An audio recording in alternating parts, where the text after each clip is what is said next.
Mesdames et messieurs, chers téléspectateurs, bonsoir. Très heureux de vous retrouver pour cette nouvelle édition. Tout d'abord, les titres du journal. Le président de la République du Burundi, Évariste Ndayishimiye, a encouragé les résidents de la province Karuzi à faire des économies pour réaliser des activités d'autodéveloppement. Les prix de transport à l'intérieur du pays ne sont pas respectés, comme l'ont constaté nos confrères qui se sont rendus au parking Kotebu. Voilà pour les titres, les détails, c'est dans quelques instants.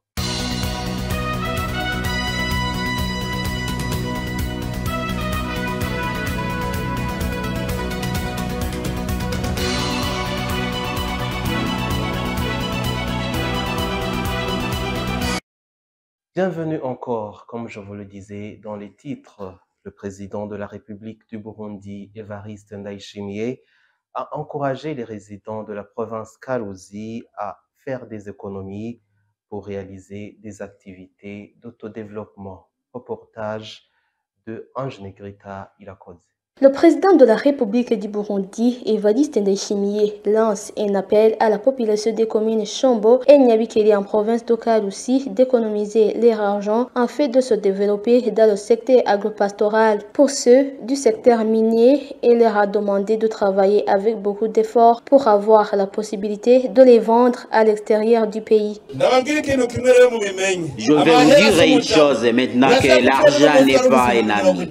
Vous en aurez peut-être 50 000 demain, vous le chercherez et vous le manquerez. Et vous découvrirez que vous n'avez même plus d'argent pour le savoir. Hier, vous l'aviez. Vous les hommes, vous ne savez vraiment pas comment bien utiliser l'argent. Si vous n'y faites pas attention, l'argent passe inaperçu. Et pour le restituer, vous faites un travail supplémentaire. Si vous avez de l'argent, je vous dis, portez-le à la banque alors que vous n'avez encore aucun projet. Si aujourd'hui vous avez réussi à récolter et à vendre vos récoltes, la part de l'agriculture reste la même. C'est pour cela que l'agriculture et l'élevage sont les premières choses qui peuvent apporter de la richesse. Par exemple, le maïs que vous avez récolté l'année dernière, l'argent que vous avez maintenant, ne voulez-vous pas cultiver d'autres maïs? Ce n'est pas d'autre argent que vous allez gagner. L'argent que vous avez gagné l'année dernière, si vous éleviez des lapins, vous le vendriez pendant que d'autres continuent à se reproduire.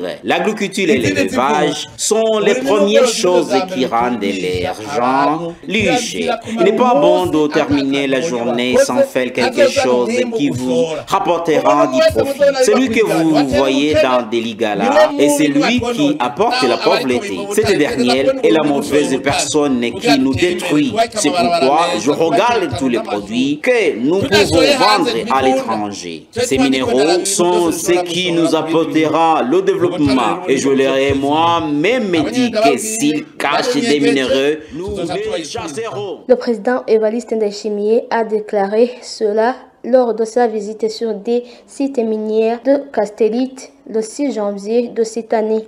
Les prix de transport à l'intérieur du pays ne sont pas respectés comme l'ont constaté nos confrères qui se sont rendus au parking Kotebu. Le point avec Patrick Hatangiman. Alors qu'hier, ce 6 janvier 2025, a débuté la rentrée scolaire du deuxième trimestre de l'année scolaire 2024-2025, les prix de transport vers l'intérieur du pays continuent à monter. Par exemple, hier au parking Kotebu, les prix de transport vers Gitega étaient entre 20 000 et 25 000, alors que le prix légal est de 9 300 francs. De même, ce mardi le 7 janvier 2024, comme nous l'avons constaté sur place, les passagers étaient nombreux mais craignaient d'entrer dans les bus à cause des prix. Cette problématique de la montée des prix de transport ne se remarque seulement à Mairie de Bujumbura, mais aussi à l'intérieur du pays, comme à Kayanza, ou pour arriver à Bujumbura Ayas, on paie 25 000 francs et 30 000 francs en Probox, alors que le prix officiel est fixé à 10 000 francs. De même, De Kayanza vers Ngozi, on paye 10 000 francs alors que le prix légal est fixé à 3 500 francs. La situation est la même à Bobanza où le prix officiel pour arriver à Bujumbura est de 5 000 francs mais qui se double actuellement en Hias sans bagage et se tripla en Probox. Certains des passagers préfèrent ainsi la diminution des voyages, signalant qu'après les fêtes de fin d'année, la pauvreté poursuit. Quand ton chauffeur est propriétaire de bus, il pointe le doigt à la pénurie du carburant, précisément le mazout, qui est la cause des flambées des prix de transport. Signalant que certaines autorités ont dernièrement sorti des mises en garde contre la montée des prix de transport, que le chauffeur qui sera pris en flagrant délit sera sanctionné sévèrement. Malgré la mise en vente des récoltes de maïs collectées par l'Agence nationale de gestion du stock stratégique alimentaire ANAGESA en sigle, le prix du maïs n'a pas diminué dans les différents marchés de la mairie de Bujumbura. Les détails avec Jules Verne Nakiman. Le prix d'un kilo de graines de maïs n'a pas baissé dans la ville de Bujumbura, malgré la mesure prise par le ministre de l'Environnement, de l'Agriculture et de l'Élevage Prosper Dodiko, mettant sur le marché les graines de maïs collectées par l'Agence nationale de gestion de stock de sécurité alimentaire, ANAGESA en cycle. Bituma rero ikigo ANAGESA caciye kigura uwo mwimbu mukaba mwibuka yuko ico kigo gisanzwe gifise. L'ANAGESA a trois principaux objectifs. Premièrement, c'est le fait de collecter et stocker les récoltes s'ils sont abondantes. Deuxièmement, c'est revendre ces récoltes pour éviter la hausse des prix sur le marché. Et troisièmement, c'est le fait de constituer des stocks stratégiques de réserve. C'est pour cela que l'ANAGESA a pris une décision de collecter ces récoltes. Pour le moment, l'État a décidé de remettre sur le marché ces récoltes uniquement pour la population pendant une période de 2 semaines. Je le répète, seulement les citoyens sont autorisés d'acheter ces produits dans 2 semaines et sur un prix fixé à 2100 francs par kilo. Dans certaines localités visitées, notamment au marché d'Okotiebu et au marché Ngagara et d'autres, nous avons constaté que les prix varient entre 2700 et 3000 francs par kilo. Certains commerçants nous ont dit que le prix de graines de maïs n'ont pas baissé car dans la ville de Bujumbura, les stocks de l'ANAGESA ne sont pas suffisants et les commerçants ne sont pas autorisés de se procurer de ces récoltes. Ils demandent à l'État de mettre aussi à la disponibilité des stocks de l'ANAGESA aux citadins afin de rendre accessibles les graines de maïs. Vous aurez que dans certaines provinces du pays, le prix de graines de maïs ont été revus à la baisse, passant de 2700 et coûte pour le moment entre 2300 et 2500 francs par kilo. Et plus de 71 300 tonnes ont été collectées par l'Agence nationale de gestion de stock de sécurité alimentaire dans tout le pays.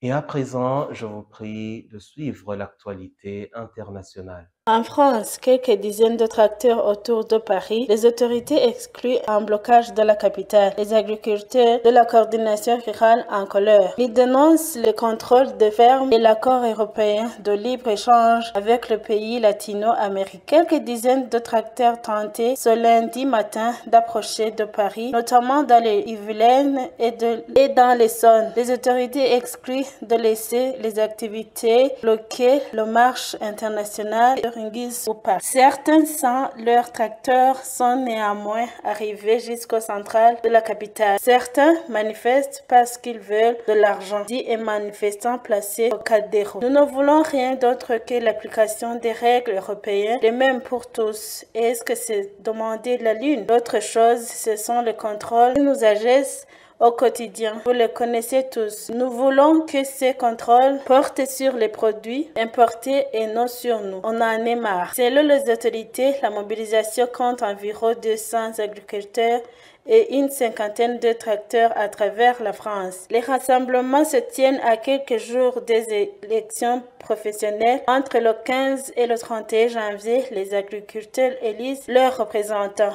La coordination rurale, aujourd'hui deuxième syndicat agricole, espère se renforcer face à l'alliance FNSA Jeunes Agriculteurs. En Chine, un puissant séisme survenu ce mardi dans la région himalienne du Tibet dans le sud-ouest de la Chine a fait au moins 95 morts et provoqué l'effondrement de nombreux bâtiments. Un bilan qui évolue, un puissant séisme a frappé le canton de Dingri dans la région malayenne du Tibet, sud-ouest de la Chine, ce mardi 7 janvier. Selon l'agence de presse Chine Nouvelle, au moins 95 personnes sont mortes et 130 autres ont été blessées. Parallèlement, de nombreux bâtiments se sont effondrés lors du tremblement de terre.